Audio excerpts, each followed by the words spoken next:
none did compel.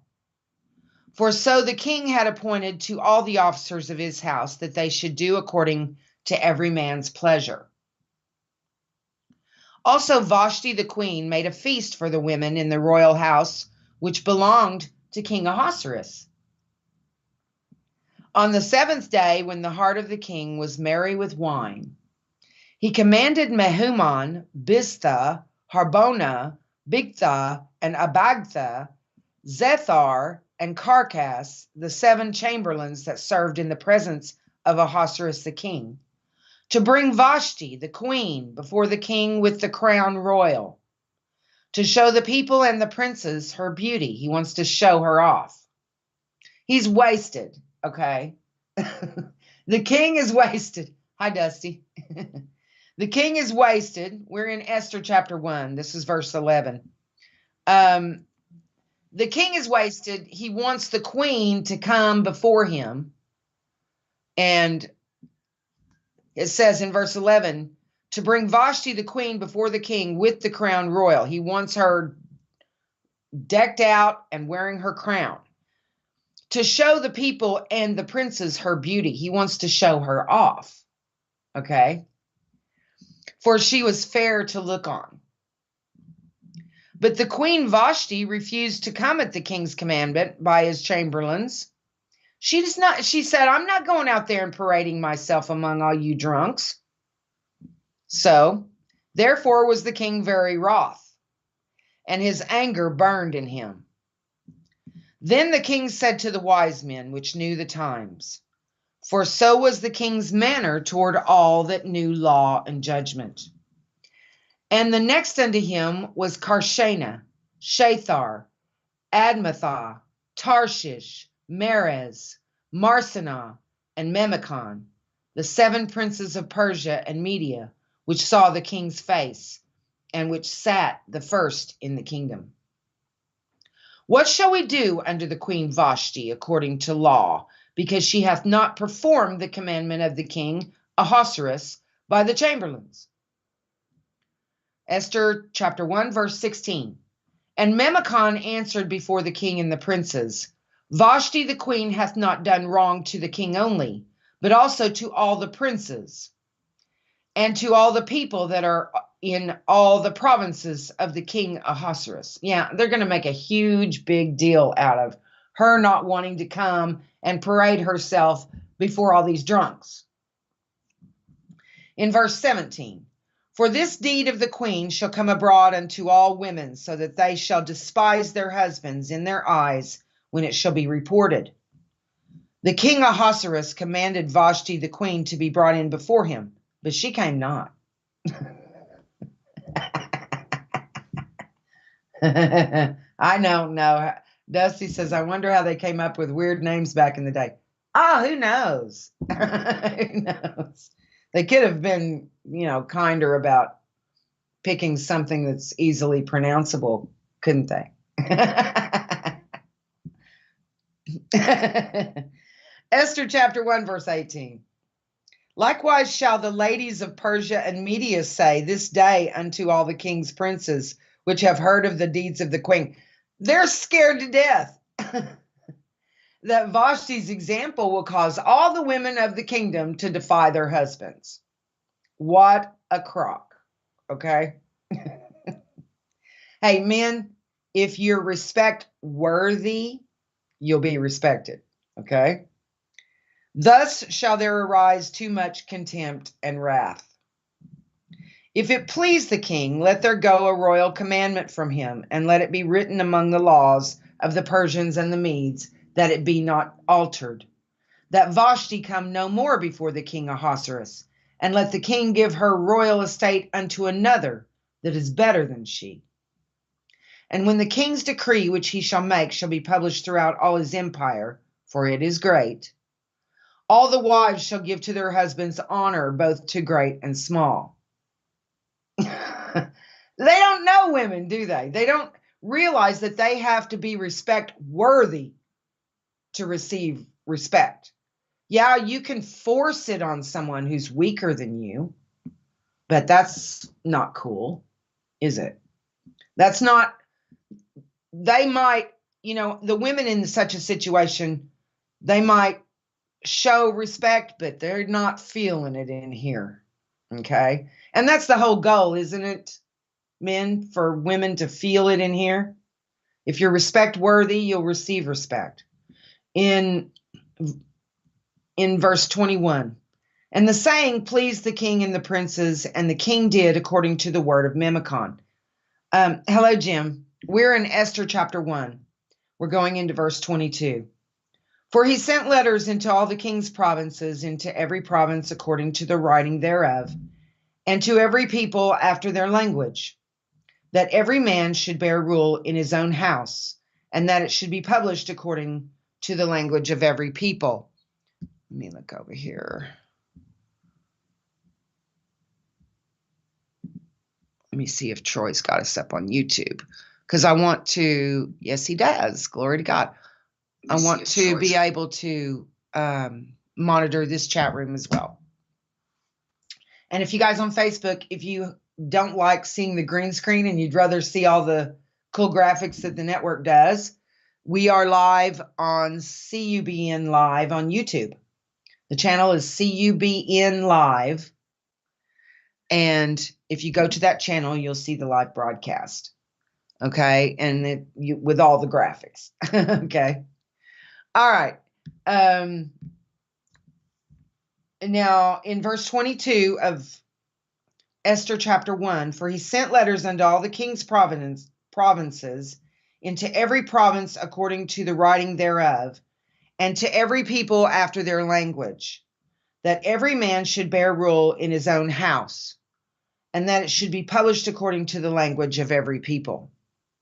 Chapter 2 of the book of Esther. We're covering Esther verse by verse to see what we can glean about Purim.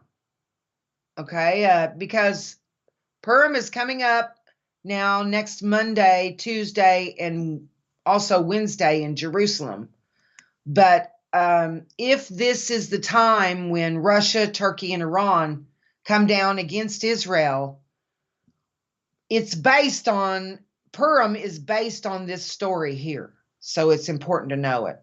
And God, I'm sure, will give us some, thank you, Dusty. God, I'm sure, will give us what we seek. Any details that will help us understand this Jewish feast day of Purim. Esther chapter 2, verse 1. After these things, when the wrath of King Ahasuerus was appeased, he remembered Vashti and what she had done, and what was decreed against her. Then said the king's servants that ministered unto him, let there be fair young virgins sought for the king. And let the king appoint officers in all the provinces of his kingdom, that they may gather together all the fair young virgins unto Shushan the palace, to the house of the women, unto the custody of Hege, the king's chamberlain, keeper of the women, and let their things for purification be given them. In verse 4 of Esther chapter 2, and let the maiden which pleaseth the king be queen instead of Vashti. And the thing pleased the king, and he did so. Now in Shushan the palace there was a certain Jew whose name was Mordecai, the son of Jair, the son of Shimei. I don't know, okay? Shimei, I think. The son of Kish, a Benjamite, who had been carried away from Jerusalem with the captivity, which had been carried away with Jeconiah, king of Judah, whom Nebuchadnezzar, the king of Babylon, had carried away. And he brought up Hadassah, that is Esther. Hadassah is her Jewish name, but they introduced her as Esther, his uncle's daughter. For she had neither father nor mother, and the maid was fair and beautiful, whom Mordecai, when her father and mother were dead, took for his own daughter. He's her uncle, but he raised her. So it came to pass when the king's commandment and his decree was heard, and when many maidens were gathered together unto Shushan the palace, to the custody of Haggai, that Esther was brought also unto the king's house, to the custody of Haggai, keeper of the women. And the maiden pleased him, and she obtained kindness of him. And he speedily gave her things for purification with such things as belonged to her. And 7 maidens which were meet to be given her out of the king's house. Excuse me. And he preferred her and her maids unto the best place of the house of the women. She has favor with God. That's why. Okay. Favor with God is the coolest thing ever. Okay. That's the best thing ever.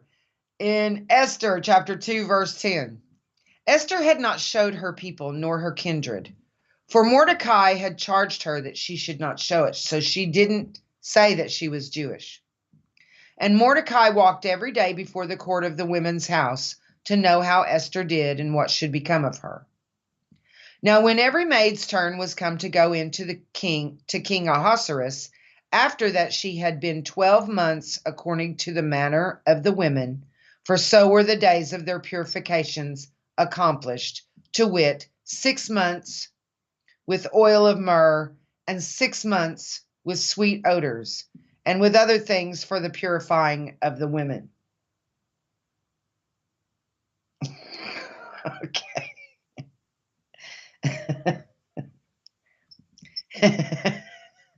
You're killing me. Okay. In verse 13. Then thus came every maiden unto the king. Whatsoever she desired was given her to go with her out of the house of the women unto the king's house. It's hilarious how different things were back then, isn't it? Women were just property and possessions back then.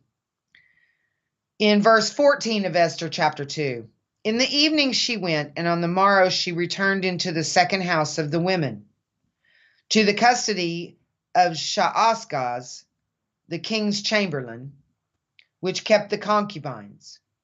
She came in unto the king no more, except the king delighted in her, and that she were called by name. She can't just decide to go in and talk to the king. You have to be called for. You have to be summoned by the king, or you don't go in front of the king. In verse 15 of Esther chapter 2, now when the turn of Esther, the daughter of Abihail, the uncle of Mordecai, who had taken her for his daughter, was come to go in unto the king, she required nothing but what Haggai, the king's chamberlain, the keeper of the women, appointed. And Esther obtained favor in the sight of all of them that looked upon her. That's a God thing right there. So Esther was taken unto King Ahasuerus into his house royal in the 10th month, which is the month Tebeth, in the 7th year of his reign. Sort of, yeah. Hi, John. You doing all right? Dusty says, kind of like they are still for a lot of women, unfortunately. Yes, for a lot of women around the world, the society refuses to educate them. And anyone who's uneducated is at a disadvantage. In verse 17 of Esther chapter 2, and the king loved Esther above all the women. That's a God thing. He can cause that. Okay. And she obtained grace and favor in his sight more than all the virgins, so that he set the royal crown upon her head and made her queen instead of Vashti. Then the king made a great feast unto all his princes and his servants, even Esther's feast. And he made a release to the provinces and gave gifts according to the state of the king. And when the virgins were gathered together the second time, then Mordecai sat in the king's gate. Esther had not yet showed her kindred nor her people, as Mordecai had charged her. She's not supposed to say she's Jewish. For Esther did the commandment of Mordecai, like as when she was brought up with him. She's obeying him, even though she's separated from him. In verse 21 of Esther chapter 2, in those days while Mordecai sat in the king's gate, two of the king's chamberlains, Bigthan and Teresh, of those which kept the door, were wroth, and sought to lay hands on the king Ahasuerus. And the thing was known to Mordecai, who told it unto Esther the queen. And Esther certified the king thereof in Mordecai's name. And when inquisition was made of the matter, it was found out. Therefore they were both hanged on a tree. And it was written in the book of the Chronicles before the king. Esther chapter 3. After these things did King Ahasuerus promote Haman, the son of Hammedatha, the Agagite, and advanced him and set his seat above all the princes that were with him. Sorry. I don't know. I think anybody with the word gag in their name, it kind of gives you an idea, you know. Okay. The son of Hammedatha the Agagite, and advanced him and set his seat above all the princes that were with him. And all the king's servants that were in the king's gate bowed and reverenced Haman. He's into that. For the king had so commanded concerning him. But Mordecai bowed not. Okay, the Jews are not going to bow. Neither am I. Mordecai bowed not, nor did him reverence. Then the king's servants which were in the king's gate said unto Mordecai, Why transgressest thou the king's commandment? Now it came to pass when they spake daily unto him, and he hearkened not unto them, that they told Haman to see whether Mordecai's matters would stand. For he had told them that he was a Jew. And when Haman saw that Mordecai bowed not, nor did him reverence, then was Haman full of wrath. And he thought scorn to lay hands on Mordecai alone, for they had showed him the people of Mordecai. Wherefore Haman sought to destroy all the Jews that were throughout the whole kingdom of Ahasuerus, even the people of Mordecai. In Esther chapter 3, verse 7. In the first month, that is the month Nisan, in the 12th year of King Ahasuerus, they cast P-U-R, that is the lot, before Haman from day to day and from month to month to the 12th month, that is the month of Adar. And Haman said unto King Ahasuerus, There is a certain people scattered abroad and dispersed among the people in all the provinces of thy kingdom, and their laws are diverse from all people, different. Neither keep they the king's laws. Therefore it is not for the king's profit to suffer them. If it please the king, let it be written that they may be destroyed. And I will pay 10,000 talents of silver to the hands of those that have the charge of the business, to bring it into the king's treasuries. In Esther chapter 3, verse 10. And the king took his ring from his hand and gave it unto Haman, the son of Hammedatha, the Agagite, the Jews' enemy. And the king said unto Haman, The silver is given to thee, the people also, to do with them as it seemeth good to thee. In verse 12, Then were the king's scribes called on the 13th day of the first month, and there was written according to all that Haman had commanded unto the king's lieutenants, and to the governors that were over every province, and to the rulers of every people of every province, according to the writing thereof, and to every people after their language, In the name of King Ahasuerus was it written, and sealed with the king's ring. And the letters were sent by posts into all the king's provinces to destroy, kill, and to cause to perish all Jews, both young and old, little children and women, in one day. One day. Even upon the 13th day of the 12th month, which is the month of Adar. This war, when it comes, will only be one day. When they invade Israel, it'll last one day. It'll be devastating, and 2 billion people will be dead the next day. Okay, in one day, even upon the 13th day of the 12th month, which is the month Adar, and to take the spoil of them for a prey. In verse 14 of Esther chapter 3, the copy of the writing for a commandment to be given in every province was published unto all people, that they should be ready against that day. The posts went out, being hastened by the king's commandment, and the decree was given in Shushan the palace, and the king and Haman sat down to drink. But the city Shushan was perplexed. They were confused. In Esther chapter 4, when Mordecai perceived all that was done, Mordecai rent his clothes. He's like, tears his clothes. That's how they grieve. And put on sackcloth with ashes, and went out into the midst of the city, and cried with a loud and a bitter cry, and came even before the king's gate, for none might enter into the king's gate clothed with sackcloth.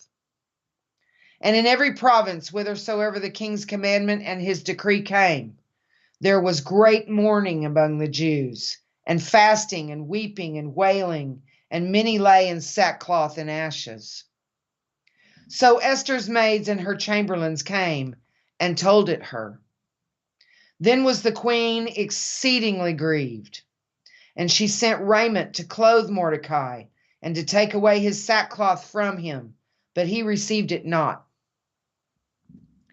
In verse 5 of Esther chapter 4, then called Esther for Hatak, one of the king's chamberlains, whom he had appointed to attend upon her, and gave him a commandment to Mordecai to know what it was and why it was.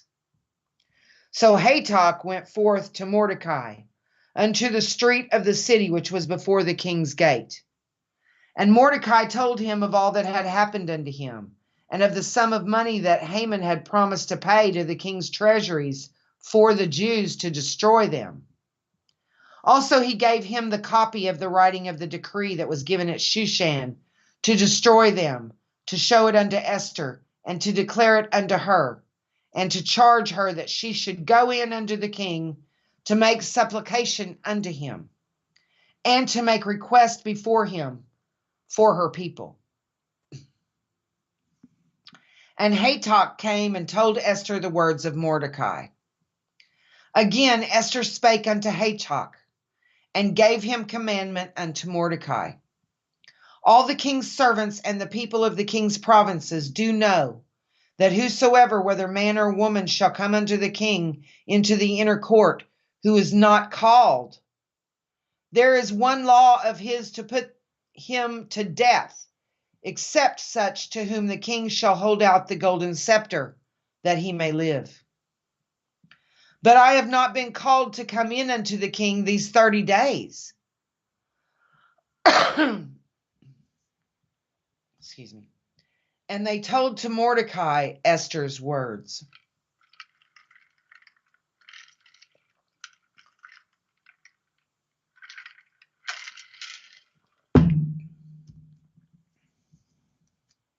In verse 13 of Esther chapter 4. Everybody doing okay over here? Okay, how about on YouTube? Everybody okay over here? I have not been able to monitor the Meet Me app, but if Troy has this app, hello, everybody on the Meet Me app. In Esther chapter 4, verse 13, then Mordecai commanded to answer Esther, think not with thyself that thou shalt escape in the king's house more than all the Jews. For if thou altogether holdest thy peace at this time, then shall their enlargement and deliverance arise to the Jews from another place. But thou and thy father's house shall be destroyed. And who knoweth whether thou art come to the kingdom for such a time as this? We are all here for such a time as this, all of us. Then Esther bade them return Mordecai this answer. Go, gather together all the Jews that are present in Shushan, and fast ye for me, and neither eat nor drink 3 days, night or day.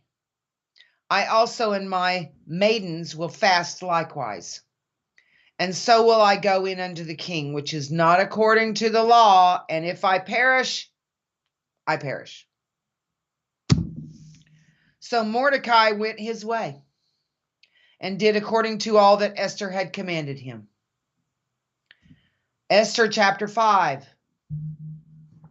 Now it came to pass on the 3rd day that Esther put on her royal apparel and stood in the inner court of the king's house, over against the king's house, and the king sat upon his royal throne in the royal house, over against the gate of the house. And it was so when the king saw Esther the queen standing in the court, that she obtained favor in his sight, and the king held out to Esther the golden scepter that was in his hand. Boy, she's lucky, because the alternative was that she would have been put to death. So God gave her favor with the king. That's God doing that. So Esther drew near and touched the top of the scepter. Then said the king unto her, What wilt thou, Queen Esther, and what is thy request? It shall be even given thee to the half of the kingdom. Now that's favor, okay? In Esther chapter 5, verse 4. And Esther answered, If it seem good unto the king, let the king and Haman come this day unto the banquet that I have prepared for him. So she's not coming to complain or to plead for her life. She's coming to invite him to a supper that she's going to prepare just for him. In verse 5, then the king said, Cause Haman to make haste, that he may do as Esther hath said. So the king and Haman came to the banquet that Esther had prepared. And the king said unto Esther at the banquet of wine, What is thy petition? What is it you're trying to ask me for? And it shall be granted thee. And what is thy request? Even to the half of the kingdom it shall be performed.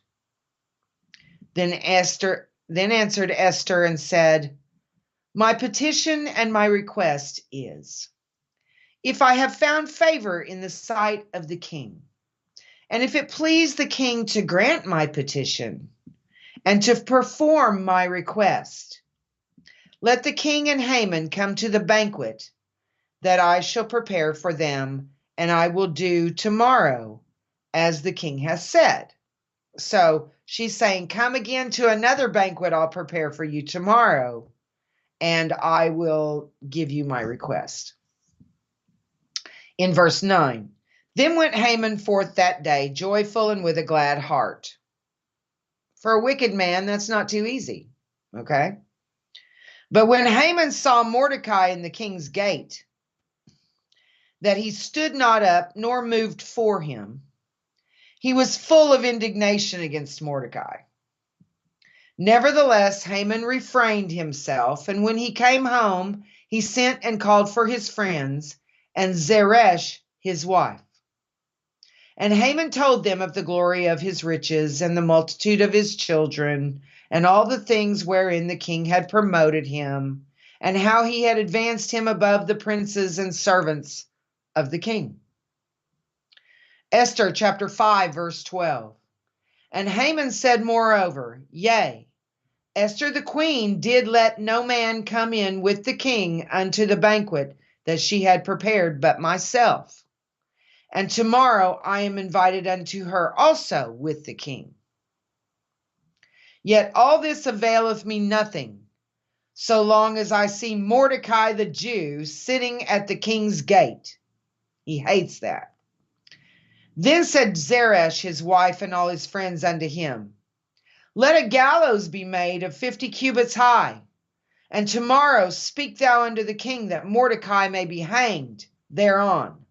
Then go thou in merrily with the king unto the banquet. And the thing pleased Haman, and he caused the gallows to be made. Esther chapter 6, verse 1. On that night could not the king sleep, and he commanded to bring the book of records of the Chronicles, and they were read before the king. See, God is orchestrating this whole thing. The king can't sleep because God is leading him to bring the book of records, to look at it. And they were read before the king. And it was found written that Mordecai had told of Bigthana and Teresh, two of the king's chamberlains, the keepers of the door, who sought to lay hand on the king Ahasuerus. And the king said, What honor and dignity hath been done to Mordecai for this? Then said the king's servants that ministered unto him, There is nothing done for him. And the king said, Who is in the court? Now Haman was come into the outward court of the king's house to speak unto the king to hang Mordecai on the gallows that he had prepared for him. And the king's servants said unto him, Behold, Haman standeth in the court. And the king said, Let him come in. So Haman came in, and the king said unto him, What shall be done unto the man whom the king delighteth to honor? Now Haman thought in his heart, To whom would the king delight to do honor more than to myself? He's thinking that the king wants to honor him. And Haman answered the king, For the man whom the king delighteth to honor, let royal apparel be brought which the king useth to wear, and the horse that the king rideth upon, and the crown royal which is set upon his head. And let this apparel and horse be delivered to the hand of one of the king's most noble princes, that they may array the man withal whom the king delighteth to honor, and bring him on horseback through the street of the city, and proclaim before him, Thus shall it be done to the man whom the king delighteth to honor. Then the king said to Haman, Make haste and take the apparel and the horse, as thou hast said, and do even so to Mordecai the Jew that sitteth at the king's gate. Let nothing fail of all that thou hast spoken. Don't you know he's just cringing on the inside? Because he thought it was him who was going to be honored by the king. And now it's this man. The king wants to honor the man who Haman came to ask the king if he could hang him. Esther chapter 6, verse 11. Then took Haman the apparel and the horse and arrayed Mordecai. Oh, you know that had to hurt, don't you? And brought him on horseback through the street of the city and proclaimed before him, Thus shall it be done unto the man whom the king delighteth to honor. And Mordecai came again to the king's gate. But Haman hasted to his house, mourning. He's wah, wah, wah, wah, wah. Okay? And having his head covered. He's just mortified. And Haman told Zeresh his wife and all his friends everything that had befallen him. Then said his wise men and Zeresh his wife unto him, If Mordecai be of the seed of the Jews, before whom thou hast begun to fall, thou shalt not prevail against him, but shalt surely fall before him. And while they were yet talking with him, came the king's chamberlains, and hasted to bring Haman unto the banquet that Esther had prepared. Esther chapter 7. So the king and Haman came to banquet with Esther the queen. And the king said again unto Esther on the second day at the banquet of wine, What is thy petition, Queen Esther? And it shall be granted thee. And what is thy request? And it shall be performed even to the half of the kingdom. Now he's into her. She's got all kinds of favor with the king. Yay. In verse 3 of Esther chapter 7.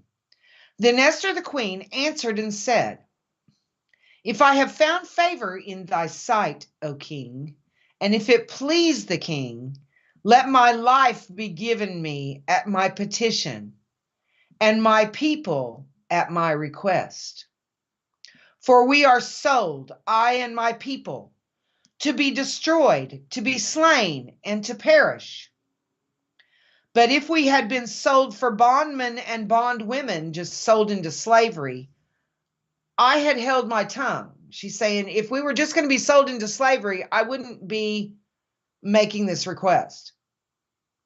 But they're going to kill us all. Okay.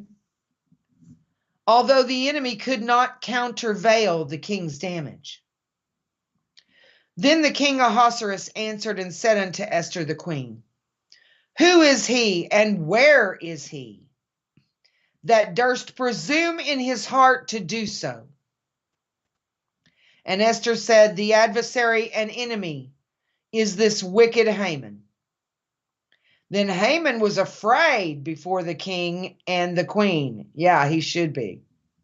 And the king, arising from the banquet of wine in his wrath, went into the palace garden. And Haman stood up to make request for his life to Esther the queen. For he saw that there was evil determined against him by the king. He knows he's in trouble with the king. Esther chapter 7, verse 8. Then the king returned out of the palace garden into the place of the banquet of wine, and Haman was fallen upon the bed whereon Esther was. Then said the king, Will he force the queen also before me in the house? As the word went out of the king's mouth, they covered Haman's face. And Harbona, one of the chamberlains, said before the king, Behold also the gallows 50 cubits high, which Haman hath made for Mordecai, who had spoken good for the king, standeth in the house of Haman. Then the king said, Hang him thereon. So they hanged Haman on the gallows that he had prepared for Mordecai. Then was the king's wrath pacified. Now, what happens is a similar event at Purim. We don't know if it's this year or not, but it's coming up next Monday through Wednesday. So we need to know these things just in case this is the year that this invasion from the north occurs, because it happens on one day and it's over the next. This entire war will be over. The entire thing over in a day. So it may have been going on for a couple of years now, but it'll be over in one day if this is the year that happens.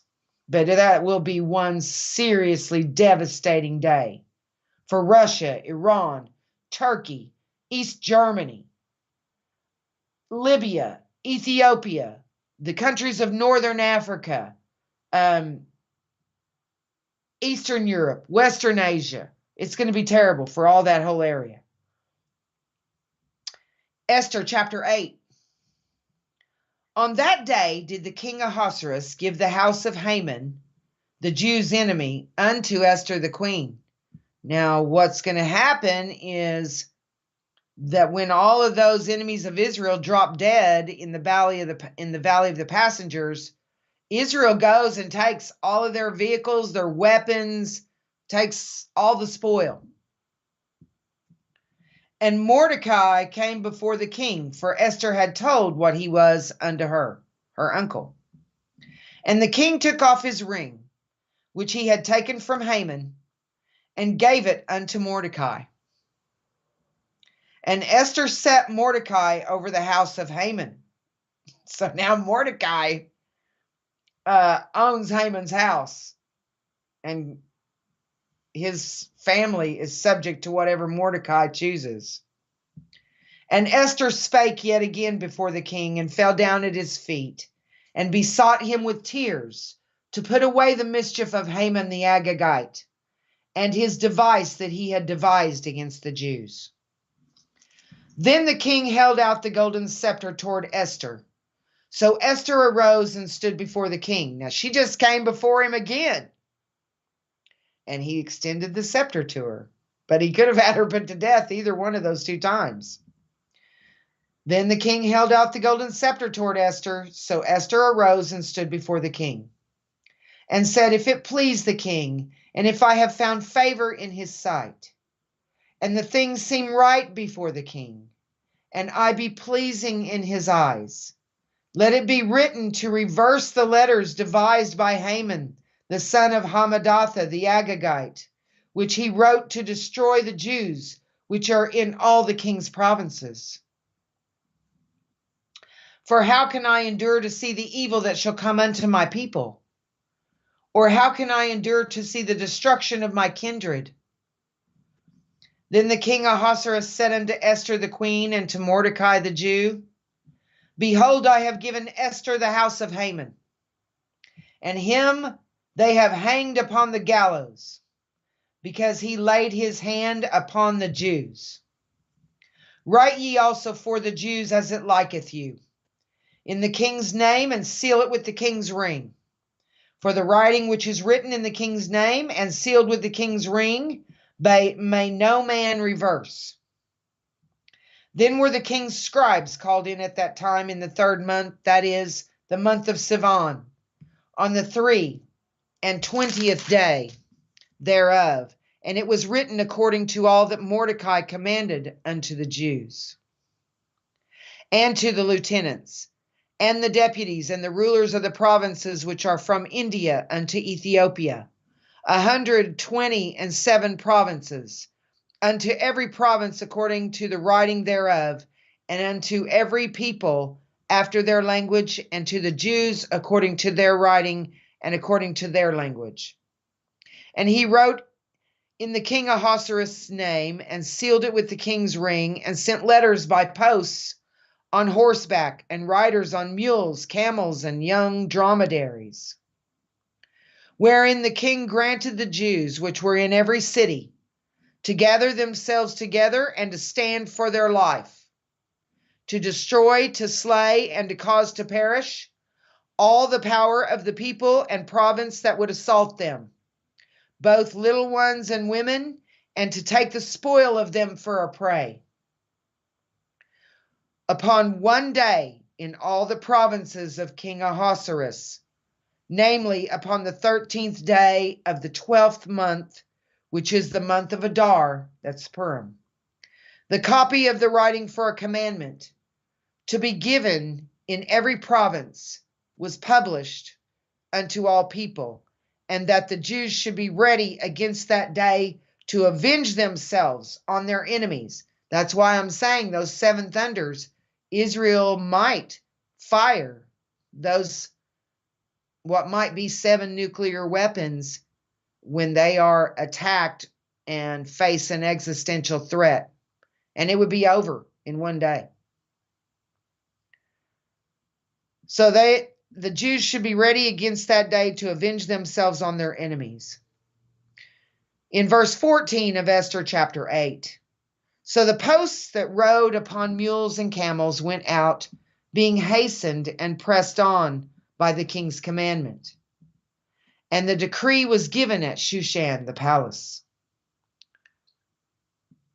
And Mordecai went out from the presence of the king in royal apparel of blue and white, and with a great crown of gold, and with a garment of fine linen and purple, and the city of Shushan rejoiced and was glad.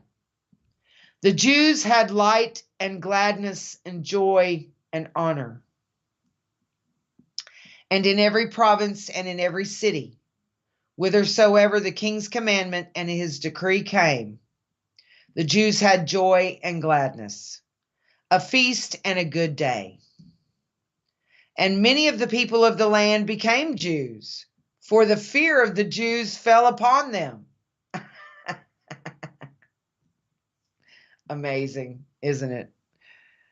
Troy, can you make sure I get a break at the top of the hour, please, brother? Esther chapter 9 and verse 1. Now in the 12th month, that is the month of Adar, on the 13th day of the same, when the king's commandment and his decree drew near to be put in execution, in the day that the enemies of the Jews hoped to have power over them, though it was turned to the contrary, and it will be again, that the Jews had rule over them that hated them. The Jews are going to survive this assault against their sovereignty, and it's an existential threat. So it's going to be a bad one. I think the Jews probably burned weapons for 7 years after that because their electrical grid may be down. In verse 2 of Esther chapter 9, the Jews gathered themselves together in their cities throughout all the provinces of the king Ahasuerus to lay hand on such as sought their hurt. And no man could withstand them, for the fear of them fell upon all people. God's responsible for that too. You know, in Genesis, he placed a dread on all of the animals so they would acknowledge Adam's authority over them. Well, that's what he's done with these people as well. He's caused these people to be afraid of the Jews. In verse 3, Esther chapter 9, verse 3, and all the rulers of the provinces and the lieutenants and the deputies. Hi, Penny. Cool to see you, sister. Doing all right? All the rulers of the provinces and the lieutenants and the deputies and officers of the king helped the Jews because the fear of Mordecai fell upon them.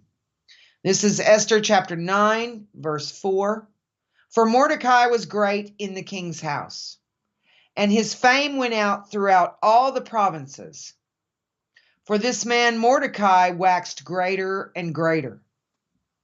Thus the Jews smote all their enemies with the stroke of the sword. God's favor is everything. And slaughter and destruction, and did what they would unto those that hated them. And in Shushan the palace the Jews slew and destroyed 500 men. In the palace.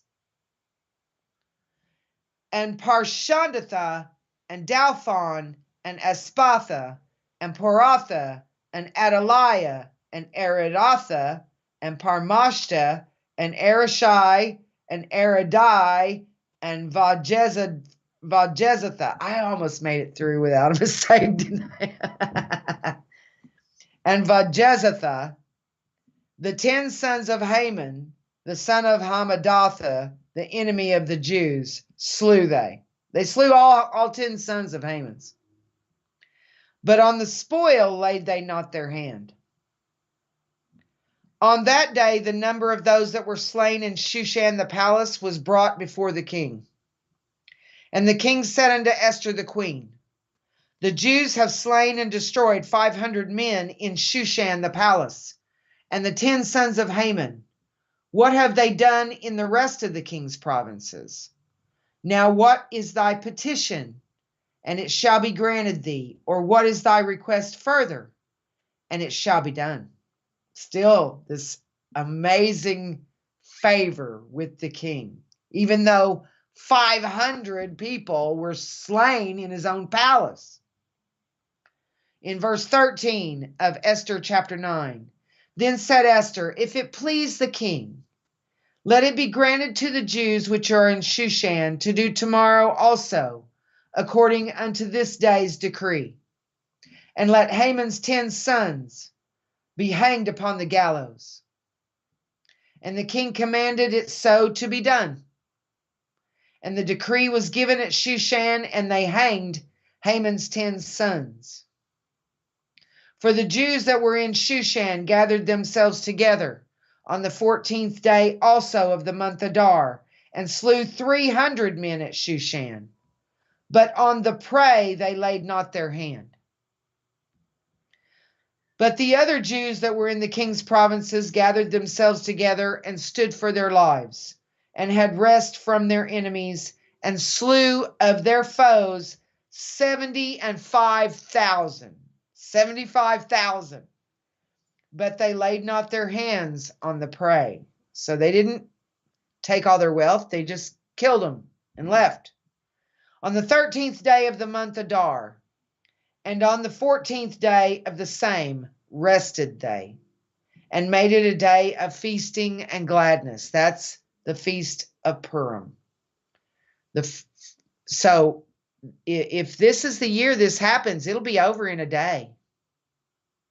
The whole thing will come to a screeching halt. In verse 18 of Esther chapter 9, but the Jews that were at Shushan assembled together on the 13th day thereof, and on the 14th thereof. And on the 15th day of the same they rested, and made it a day of feasting and gladness. In verse 19 of Esther chapter 9, therefore the Jews of the villages that dwelt in the unwalled towns made the 14th day of the month Adar a day of gladness and feasting, and a good day, and of sending portions one to another.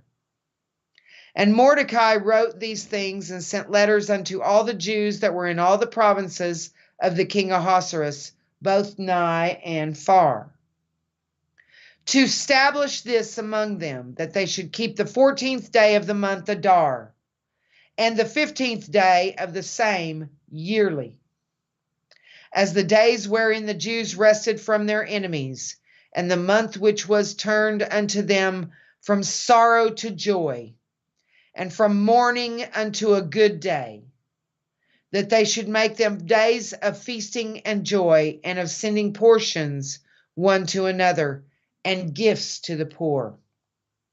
And the Jews undertook to do as they had begun, and as Mordecai had written unto them. Because Haman the son of Hammedatha the Agagite, the enemy of all the Jews, had devised against the Jews to destroy them, and had cast Pur, P-U-R, that is, the lot, to consume them and to destroy them. But when Esther came before the king, he commanded by letters that his wicked device, which he devised against the Jews, should return upon his own head. Remember, it says, those who bless Israel will be blessed, and those who curse Israel will be cursed. You don't want to be cursed, like Haman, okay? And that he and his sons should be hanged on the gallows. Wherefore they called these days Purim, after the name of Pur. Therefore, for all the words of this letter, and of that which they had seen concerning this matter, and which had come unto them, the Jews ordained and took upon them, and upon their seed, and upon all such as joined themselves unto them, so as it should not fail, that they would keep these 2 days according to their writing, and according to their appointed time every year. God wanted them to start keeping it every year, because now in our day and time, in the latter days, this event's going to happen again. You have another existential threat coming against Israel. And I think it'll be over in a day like it was then. And then they rest and feast the next day. Because in Ecclesiastes 1:9, it says, the thing that hath been is the thing that shall be. And the thing that hath, okay, let me just quote it to you. The thing that hath been is the thing that shall be, and the thing that hath been done is the thing that shall be done, and there's nothing new under the sun. Okay, I'll read it to you. Ecclesiastes 1:9. The thing that hath been, it is that which shall be. And that which is done is that which shall be done. And there is no new thing under the sun. So I think that we could expect for this war, if it does happen at Purim this year, that it would blow up in one day and be over, just like it was back then. And then they would feast and rest the next day. Remember, the thing that hath been is the thing that shall be. Okay? And the thing that hath been done is the same that is the thing that shall be done, and there's nothing new under the sun. So there's nothing new under the sun. It's going to be like it was in the time of Esther, where an existential threat comes against Israel, and they will fight it. They will fight their enemies, and they will win. And I would say it is entirely possible. It's entirely possible that Israel will use nuclear weapons. They won't have any choice against an existential threat. And they will defend themselves. And they will win. Okay? So, where were we? Verse 28 of Esther chapter 9. And that these days should be remembered and kept throughout every generation, every family, every province, and every city, that these days of Purim should not fail from among the Jews. He wants them to celebrate it every year and remember what happened, because there's a similar event to happen in our time. And that would be the Gog-Magog conflict. So it says, in every city that these days of Purim should not fail from among the Jews, nor the memorial of them perish from their seed. He wants them to celebrate this feast every year, all the way to the end. Because the similar event might just be next week. It could be. But if it doesn't come March 6th through 8th, it's going to be another whole year before it can happen again. Okay? In verse 29, then Esther the queen, the daughter of Abihail, and Mordecai the Jew, wrote with all authority to confirm this second letter of Purim. And he sent the letters unto all the Jews, to the 127 provinces of the kingdom of Ahasuerus, with words of peace and truth, to confirm these days of Purim in their times appointed, according as Mordecai the Jew and Esther the queen had enjoined them, and as they had decreed for themselves and for their seed, the matters of the fastings and their cry. And the decree of Esther confirmed these matters of Purim. And it was written in the book. Esther chapter 10. And the king Ahasuerus laid a tribute upon the land, and upon the isles of the sea, and all the acts of his power and of his might, and the declaration of the greatness of Mordecai, whereunto the king advanced him. Are they not written in the book of the Chronicles of the kings of Media and Persia? For Mordecai the Jew was next unto King Ahasuerus, and great among the Jews, and accepted of the multitude of his brethren, seeking the wealth of his people, and speaking peace to all his seed. That is the end of the book of Esther. Now, did anything stand out to any of you? Penny says, this war will affect Jews a lot in the long run, right? Well, yeah, because their electric grid is down. They have probably sustained some casualties. They will sustain some damage. But, which is why they burn weapons for 7 years. Their electrical grid's down. Remember, enough planes come from the north to fly over Israel that it's like a cloud that covers the sky, darkens the sky. There's so many. So,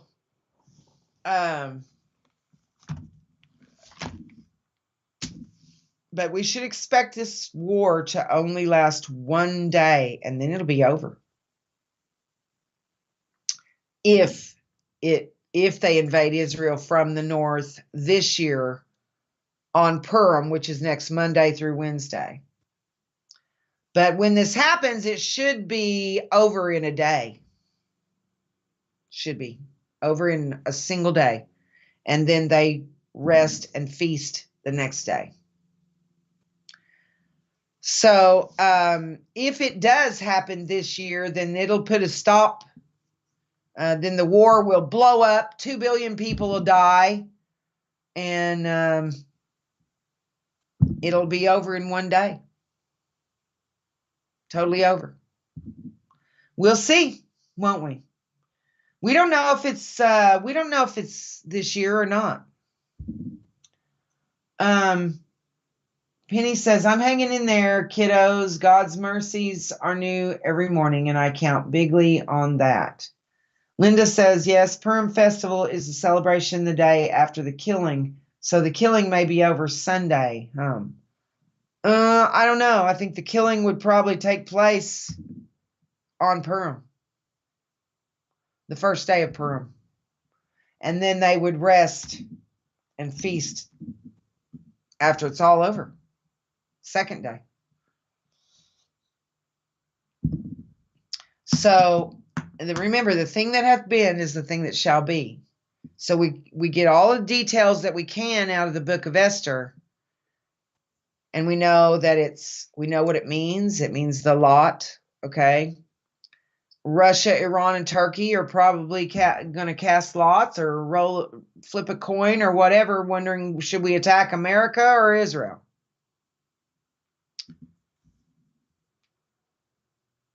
We'll find out, won't we? But if it doesn't come this year, it's not going to come after that for the rest of the whole year. These things can't happen on just some random day. They have to happen on exact Jewish feast days that commemorate a similar previous event. And an existential threat is signified by Purim, but also a victory. Okay? An existential threat, but then a victory for the Jews. And this coming invasion of Israel will be no different. It's an existential threat. Israel defends themselves and they prevail. And they are not destroyed. Now, I'm sure they probably sustained some damage. Maybe their electrical grid is, irreparable. They don't get it back up. For 7 years, it's not fully back up.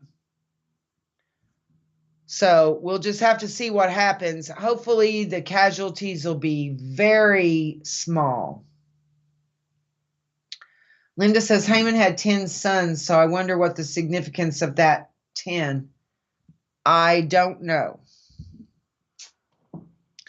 But it might be 10 nations with Russia, Turkey, Iran, Ethiopia, Libya.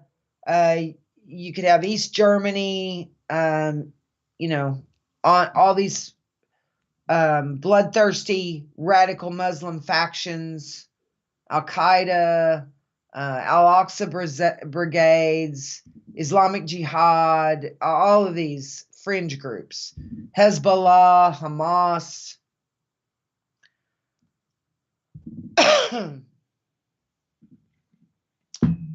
Okay. Well, we've gone about an hour and 15 minutes or so. I'm going to take 5 minutes. Okay. And rest my voice just for a minute. My throat's starting to feel a little strained. So I'm going to take 5 minutes and I'll be right back. Okay.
Okay, we're back. I just had to rest my voice for a minute.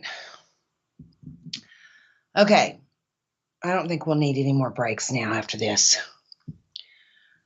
Now, does anybody have any questions about Purim? We've gone through the scriptures. We know that to be fulfilled prophecy, Israel has to be invaded from the north by Russia, Iran, and Turkey specifically, as well as the radical Muslim factions like Hezbollah, Hamas, and all of those fringe groups from the north. Okay. Now, Russia is already got 100,000 troops on Israel's northern border as a buffer between them and the 40,000 Iranian troops that are at Damascus. Okay. You've already got all of these enemies right there in Syria. So it wouldn't take much for something to change. The word says they think an evil thought. They're fighting the New World Order right now. At some point, they think an evil thought. In Ezekiel, it says, Ezekiel 38:10, thus saith the Lord God, it shall also come to pass that at the same time shall things come into thy mind, and thou shalt think an evil thought. Let's actually go back just a little further. In verse 8 of Ezekiel 38, after many days thou shalt be visited. In the latter years thou shalt come into the land that is brought back from the sword and is gathered out of many people against the mountains of Israel, which have been always waste.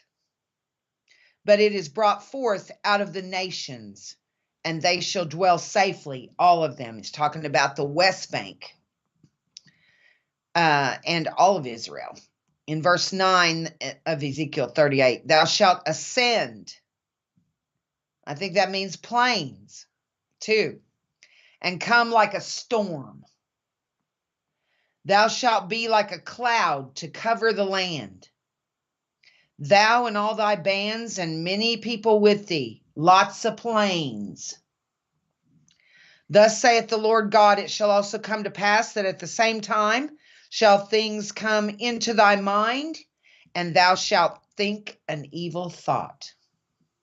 God gives them that evil thought. He's going to bring them down against his land. In verse 11, and thou shalt say, I will go up to the land of unwalled villages. That's the West Bank. I will go to them that are at rest, that dwell safely, all of them dwelling without walls and having neither bars nor gates, to take a spoil and to take a prey. The Russians want the wealth. The Arabs want the Jews dead. To turn thine hand upon the desolate places that are now inhabited. That's the West Bank settlements. And upon the people that are gathered out of the nations. That's, everybody that lives in Israel came from somewhere else. Which have gotten cattle and goods that dwell in the midst of the land. Sheba and Dedan and the merchants of Tarshish with all the young lions thereof.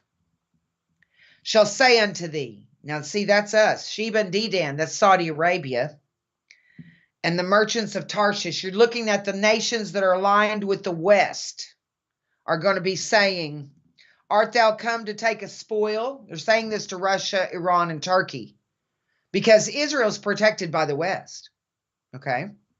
So they're asking Russia, Iran, and Turkey, art thou come to take a spoil? Are you coming to steal their wealth? Hast thou gathered thy company to take a prey? Are you going to kidnap them, kill them? What? What is your plan for the Jews? To carry away silver and gold, to take away cattle and goods, to take a great spoil? Okay. Therefore, son of man, prophesy and say unto Gog, thus saith the Lord God, in that day when my people of Israel dwelleth safely, shalt thou not know it? Oh yeah, they know it all right. They know it because of the global media. Everybody knows that Israel dwells safely. And thou shalt come from thy place out of the north parts, thou and many people with thee, all of them riding upon horses, a great company and a mighty army. This is Russia, Iran, and Turkey. And thou shalt come up against my people of Israel as a cloud to cover the land. It shall be in the latter days, and I will bring thee against my land, that the heathen may know me, when I shall be sanctified in thee, O Gog, before their eyes. Everybody's going to know that God intervened to save Israel. Everybody's going to know it. So in verse 17, thus saith the Lord God, art thou he of whom I have spoken in old time by my servants, the prophets of Israel, which prophesied in those days many years that I would bring thee against them? There are some specific things that have to be exactly in order to verify this prophecy. Okay. Troy, I don't need a break at the bottom of the hour. I took one just about 10 minutes ago. So I don't need another one until we sign off at the top of the hour. Several things have to be in place. Now, to verify this, it has to align with Purim. Exactly. Now, see, one of the factors is that has to be in place is that the predatory bird migration that passes through Israel twice a year has to be there when this happens. And they are there at Purim. They're already there. Purim's only a week away. They're already there, the birds. So that's aligned. The nations it speaks of specifically are aligned. The timing of Purim, we'll see if it happens this year. If it doesn't happen this year, it can't happen until Purim next year. We would watch again. Okay? It'll also blow up in one day and be over the next. It has to align with all the factors of the previous Purim feast. And the book of Esther, we did that because that's where the Feast of Purim originated. That was the original event. And this coming event has to mirror that event. Even the enemies are the same as they were back in Esther's time. Okay? The Medes and Persians controlled the entire area of what would end up being the Roman Empire as well. So we'll see, but if it does happen, it'll be over in one day. If Israel fires 7 nuclear weapons, it'll be over in one day. We'll just have to see what happens. The watch is for next Monday through Wednesday. And if it does happen, it'll be verifiable with the prophecies. It'll be over in one day. It'll be perfectly aligned with the Feast of Purim and be a similar event, happen a similar way. The enemies of Israel are the ones that end up dying. The ones that planned their deaths are the ones that end up dying. And that's how it works. And if this does happen at Purim, it'll be verifiable. And it has to be verifiable. You have to be able to verify Bible prophecy. It can't just happen on some random day and be verifiable. That's why it has to come on these exact Jewish feast days. So, anybody have any questions? Vonda says, does Israel burn weapons to stay warm? I don't know, sister. It says, let's look at it here.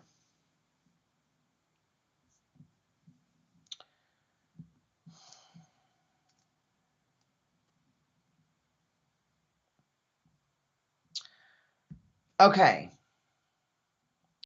Now it says in verse 9, and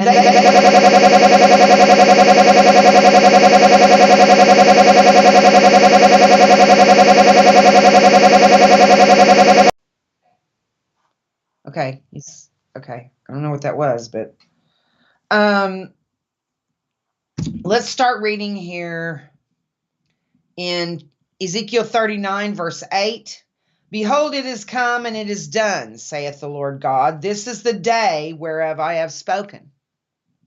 And they that dwell in the cities of Israel shall go forth, and shall set on fire and burn the weapons, both the shields and the bucklers, the bows and the arrows, and the handstaves and the spears. Keep in mind, you're looking at a lot of primitive weapons that are being used by these Bedouins that are along with the radical Muslims.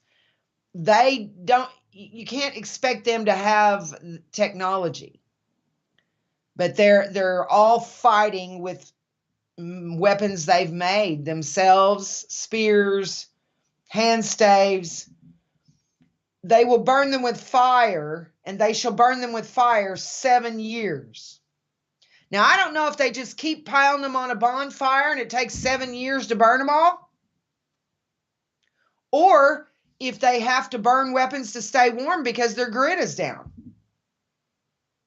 Don't know. We'll just have to wait and see what happens.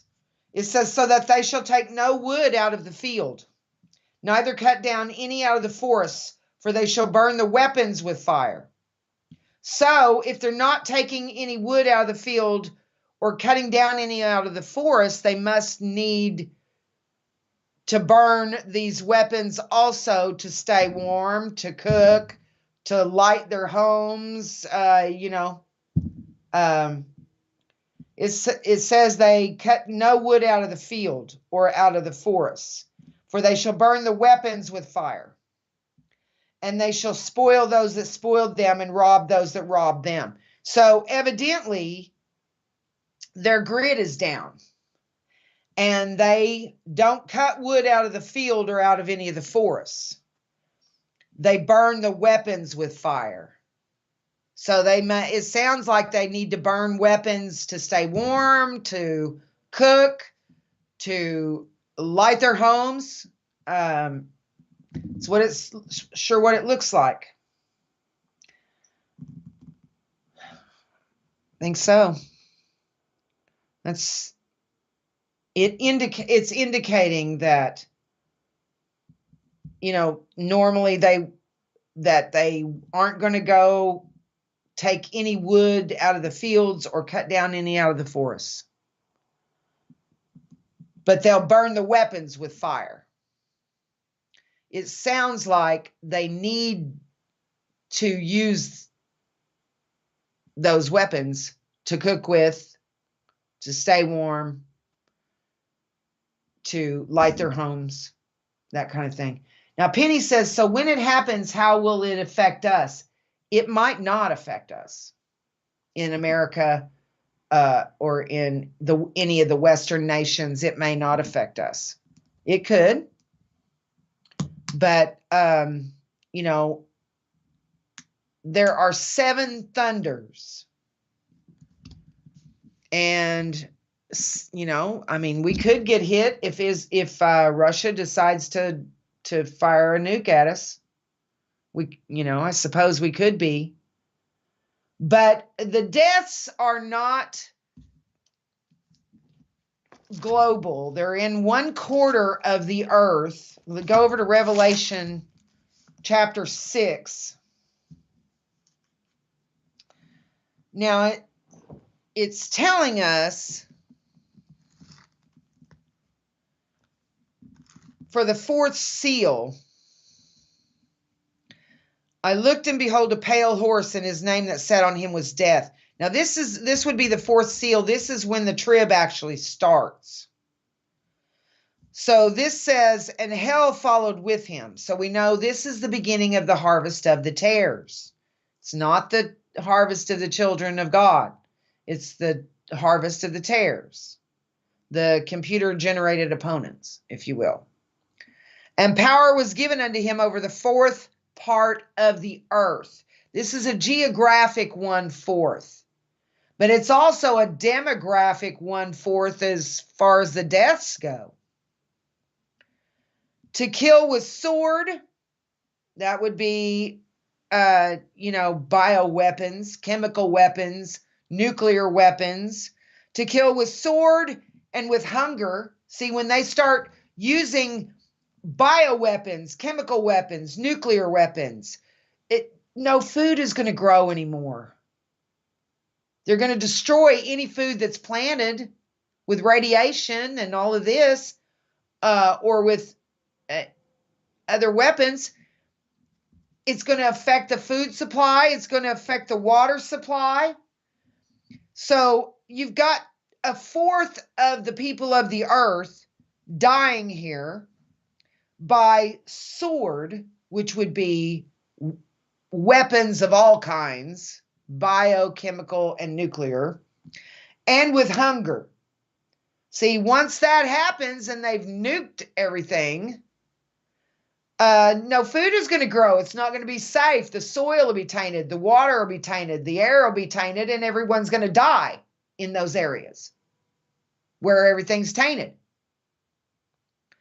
And with death. Now, death, that would be the death angel that shows up for a real Passover. And that happens exactly on Passover. It is possible that after this war, about 6 weeks later, when you get to Passover, it is possible that the tribulation period could start then. But I don't know. I just don't know. It seems a bit early for that to me. But let's watch for Purim first. And that event has to happen first. And then it may not be, the 4 to 6 weeks later at Passover that the seal opens. It could be another year before it opens at Passover. Or maybe 2 years. We'll just have to see what manifests. Okay? As far as I know, the USA is not prophesied to be hit. The only reference I can find for us is in verse 13 of Ezekiel 38, where it says, Sheba, Dedan, and the merchants of Tarshish, with all the young lions thereof. The young lions of Tarshish, the Western Europe. The young lions would be the USA, France, Australia, Canada, all of those other Western aligned nations. It says, shall say unto thee, unto Russia, Iran, and Turkey, art thou come to take a spoil? Hast thou gathered thy company to take a prey? They wouldn't be asking these questions right here if the West was actively fighting with them. So now what I do notice is that we don't come to Israel's rescue. Shame, shame, shame.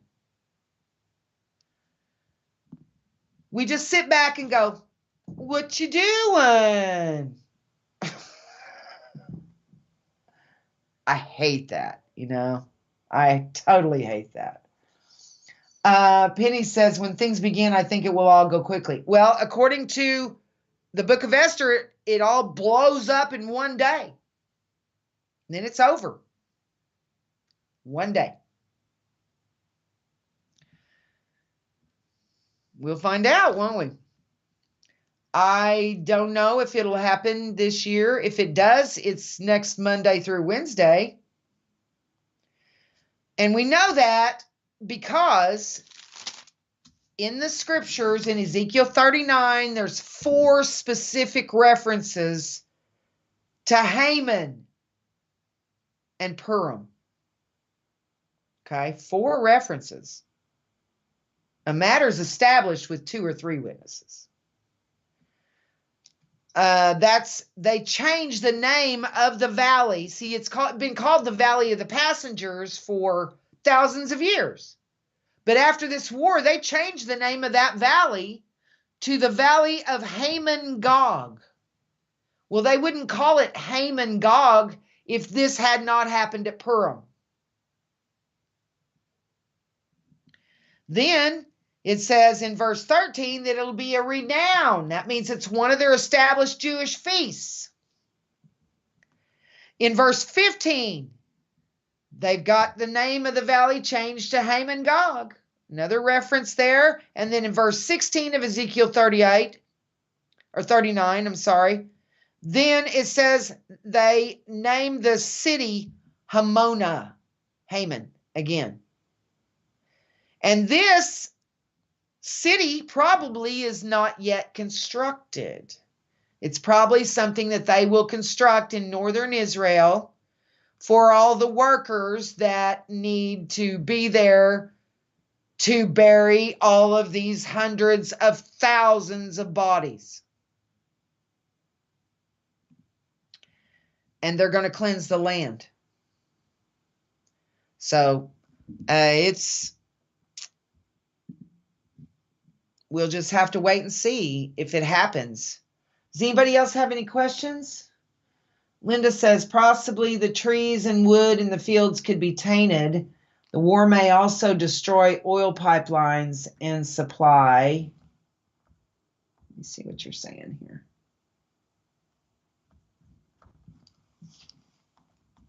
Well, why can't I open that? It says see more, and it's not letting. Oh, there we go. She says the war may also destroy oil pipelines and supply from the north, so pre-bombing wooden weapons would be handy. Very possible. We'll just have to watch and see what happens. We'll watch and see. Do we have any other questions anywhere? I don't see any. Hi, Janine. I'm so glad to see you, sister. Let's see. I want to make sure I didn't miss anybody's comments. Now, Penny says there's a big threat from China toward Taiwan. Yes, China's going to take back Taiwan. And the USA needs to stay out of it. Do you think, I mean, it's kind of like Taiwan is like the Bahamas is to the United States. Okay. It's right off our shores. Taiwan is right off of their shores. I don't think that we should fight for it against China. Because, I mean, should they fight us over the Bahamas or over Hawaii? Now, if China tried to take Hawaii, we would fight for it. Okay, because it's ours. It's our 50th state. In turn, we should back off of Taiwan. Now, I'm sorry that the people there don't want to be under Chinese rule. I understand that. But that is not the USA's fight. It's not our fight. The problem with our country here in America is that we want to fight everybody's wars. And the people of this nation don't want to send our sons and daughters off to fight and die somewhere on the other side of the world for something that is none of our business. We've got enough problems here that we need to work on rather than trying to police the entire world. Okay? Now, I love our military. I support our military. It's not their fault. It's who's in the White House that the fault lies with. He is using our wonderful, great, spectacular military to police the whole world. And we don't, I personally, I have 3 daughters. I don't want my daughters dying for Taiwan. I don't want my daughters dying for their problems over there. Okay? If it's like this whole situation in Ukraine, Biden has been poking the Russian bear with an arrow ever since before he was vice president to Obama. He's been provoking this war the entire time, sending weapons and armaments into Ukraine, messing with Ukraine's government, getting their prosecutors fired and manipulating their government. Biden has caused this. But that's why he's president right now. See, if Trump was president right now, we wouldn't be having a war. But the war is written, which is why God allowed our White House to be taken over in a coup, which is what it was. So Biden is a warmonger. He purposely left $85 billion worth of high-tech weaponry, ammunition, planes, helicopters, all this high-tech weaponry, $85 billion worth of it, abandoned it in Afghanistan for the very purpose of Afghanistan turning around and selling it to Russia, Iran, and Turkey to embolden them to come down against Israel, to give them the false hope that they could actually win a war with Israel. Biden is responsible for this war. He has bullied these other countries. That he's the worst president we've ever had. Ever. That even includes Jimmy Carter. And we all know how horrible of a president he was. I mean, I didn't think anybody could be as bad as him. But we have a new record for badness, okay? Biden now holds the record. We wouldn't even be having this war. This war would never occur if Trump was in the office. He got along fine with Putin. It's Biden that has been provoking Russia all this time. It's Biden's party that has been accusing Russia of all kinds of things that they haven't done. Okay? So I'm not saying Putin's a good guy. What I'm saying is that Biden has caused all this. When Trump was in office, he and Putin got along just fine. There would not be a war coming if Joe Biden wasn't in the office. He's a warmonger. He's a criminal and a really bad president. Really bad. Really bad. Horrible, awful, terrible, ridiculously bad. Okay? The man has dementia. He cannot even tell you his own name half the time. But he's running the country. We're a laughing stock to the rest of the world as long as he's in that Oval Office. And he hates Israel. And that's the thing I hate the worst about him. You know, I remember being totally mortified when Obama brought the Prime Minister of Israel, Benjamin Netanyahu, when he came over here and came to our White House, Obama brought him in through the kitchen. Instead of rolling out the red carpet for the man like he does every other leader of other nations. Why pick on Israel? He doesn't like Israel. So, because he doesn't like Israel, he brings in their prime minister through the White House kitchen. You know, after that, I wrote a letter to Benjamin Netanyahu. apologizing for the deplorable behavior of our White House and how he was treated here. I thought that was awful, horrible, terrible, wreakage. And Biden's worse. He's even worse. Ugh. And I don't blame Israel for being on their guard against the United States with O'Biden. That's a Freudian slip. With O'Biden in the office. They'll be safe when Trump is back in the office in 2024. And he will be. You watch. After this war is over, you've got the Antichrist, who is the snake in a dress Pope in the Vatican. He's the one that's going to be the world leader. Well, the United States is owned half by the British Crown and half by the Vatican. So even if Trump gets in, he'll have to cooperate with the Vatican, which there's a lot of misled believers who don't understand that the Pope is a snake in a dress. They think he's a holy man. He's a devil in a human body is what he is. Okay? And that's what the word says about the son of perdition. Judas was called the son of perdition. And Jesus said, have I not chosen you 12? And one of you is a devil. They called this devil in a human body the son of perdition. That was Judas. The Antichrist in our time, George Mario Bergoglio, a.k.a. Pope Francis, a.k.a. Stay Puffed, the Destroyer.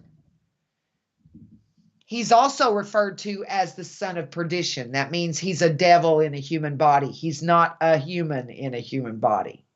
He's a devil in a human body.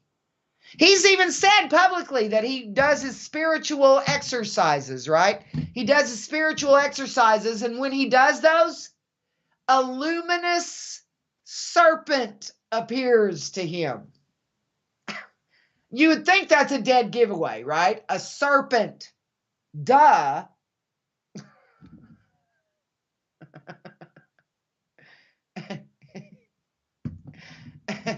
A luminous serpent appears to him and gives him instructions. And he said so.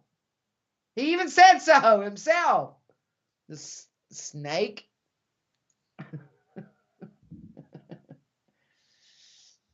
Yeah, well, you know.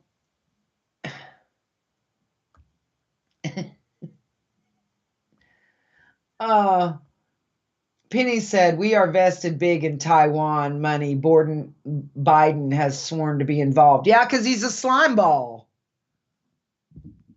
That's not the technical term for what I think he is, but.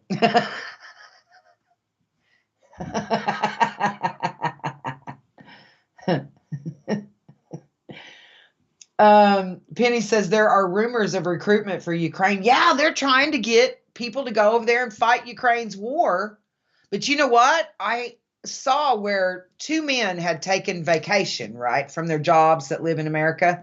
They went over to help the people of Ukraine in their war for a month, for, a couple weeks, 2 or 3 weeks, whatever, how much that vacation they had.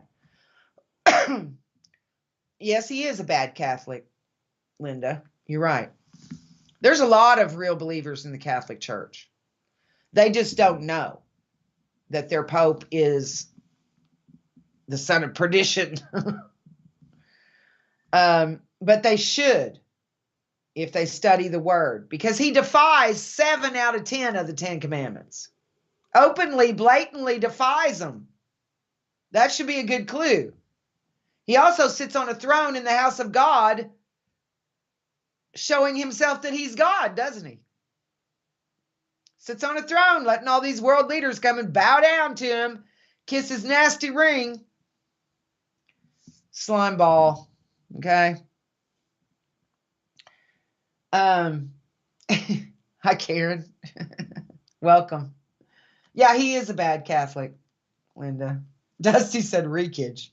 Is my language rubbing off on you? Well, we don't curse, but we can make up our own words. that are more acceptable, family friendly. I know some of your kids, don't be mad at me, please, but some of your kids are walking around going, that's way happy. And some of them are going, reekage. I'm sorry. But it's not too bad considering other words you could use, those are socially acceptable words. All right. But they do kind of express the point.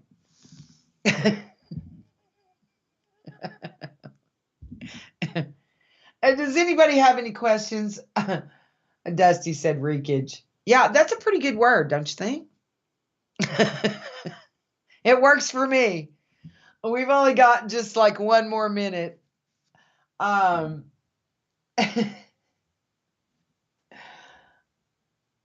phone has actually held out for this Facebook broadcast.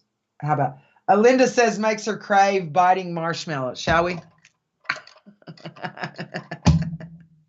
I bet he'd leave a bad taste in your mouth.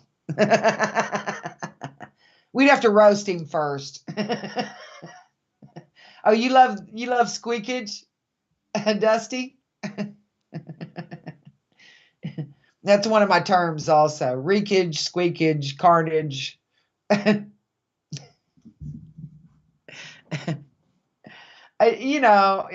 up your own, you can use mine if you want to, though. You can use them. Use them all you want. It works.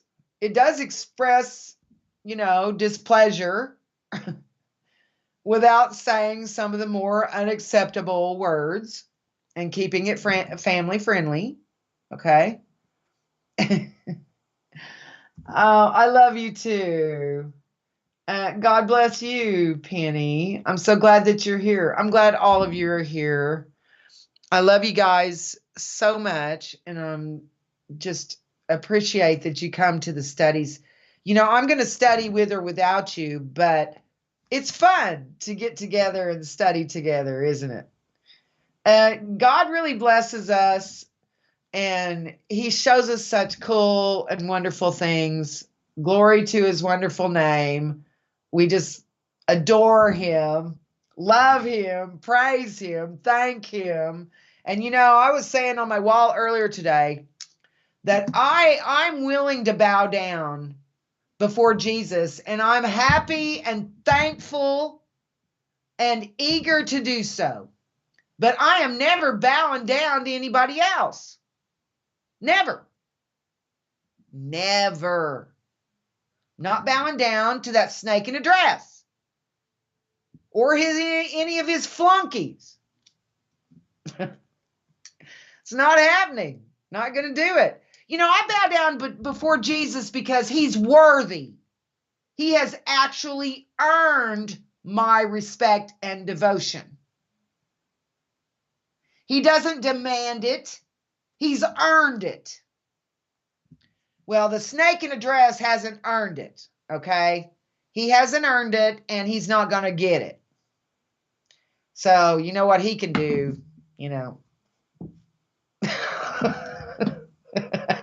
He can take a flying leap off a short cliff. That's the way I see it. I love you guys. God bless you. Thanks for tuning in tonight. Hope to see you again on Friday. Right here on CUBN at 7 p.m. Central. And in the meantime, do right and risk the consequences. I love you guys.